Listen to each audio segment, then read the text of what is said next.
তুমি যদি free fire খেলো তাহলে আমার কথাগুলো মনোযোগ দিয়ে শুনবা, জীবনে একটা কিছু শিক্ষা পাইতে পারো। একদিন ফ্রি ফায়ারে আমি একটা মেয়ের সাথে অ্যাড হই এবং মেয়েটাও আমার সাথে অ্যাড হয় এবং তার সাথে অনেক দিন মানে 2-3 মাস প্রায় গেম প্লে করছি এবং সেও আমার সাথে গেম প্লে করছে। হঠাৎ একদিন আমারে বলতেছে যে তোমার নাম্বারটা দাও, এবং আমার নাম্বারটা আমি তারে দিয়ে দিছি।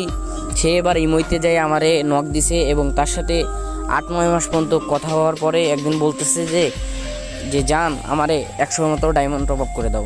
অবশ্যই দিছি, 100 ডায়মন্ড টপ আপ করে দেওয়ার পরেও কোনো কিছুই নাই। এবং তার কিছুদিন পরে যাওয়ার পরে আবার বলতেছে জান আমারে না একটা অমুক একটা জিনিস আমার পছন্দ হয়েছে, ওইটা আমারে কিনে দাও।